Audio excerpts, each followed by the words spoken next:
ఈ లాడ్జ్ అయితే Kurnool bus stand నుంచి ఒక 4 కిలోమీటర్స్లో ఉంటుంది.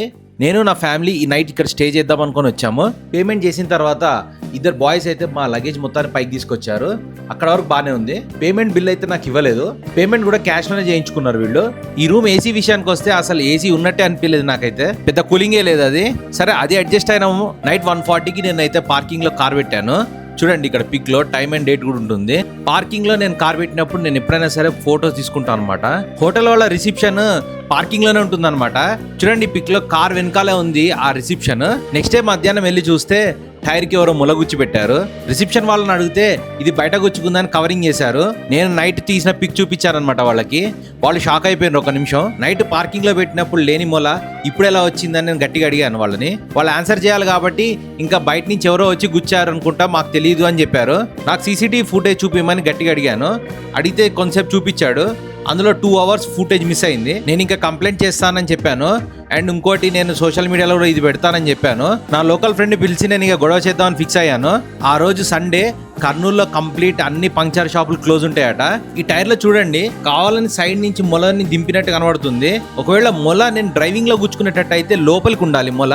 రిసెప్షన్ వాళ్ళు నేను ఇదే క్వశ్చన్ అడిగాను. సో వాళ్ళు ఇక టెన్షన్ పడి వాళ్ళ ఆఫీస్ బాయ్ ని ఏదైనా పంక్చర్ షాప్ ఓపెన్ ఉందా లేదా అని చూసి రమ్మన్నారు. సో ఆ ఆఫీస్ బాయ్ వెళ్ళి ఒకటి చూసి వచ్చాడు. సో అక్కడ 200 meters లో ఒక పంక్చర్ షాప్ ఓపెన్ ఉంది. అక్కడ లోకల్ ఆఫీస్ బాయ్స్ వెళ్ళి చూసారనమాట.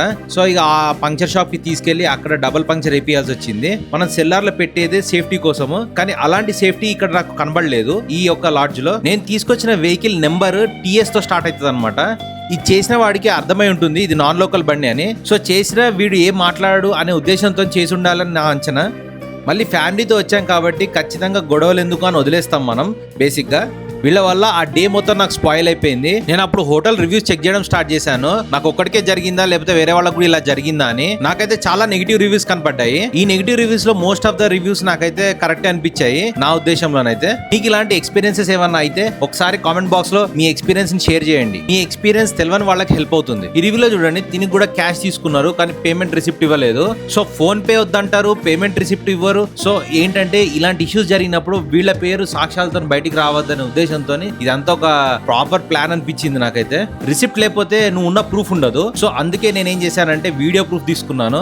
కర్నూలులో నాకు ఒక క్లోజ్ ఫ్రెండ్ ఉన్నాడు. వాడికి ఫోన్ చేసి కనుక్కున్నా నేను ఈ ఏరియాలో ఉన్నారా అని చెప్పి. వాడు చెప్పిన దానికి నేను షాక్ అయ్యాను.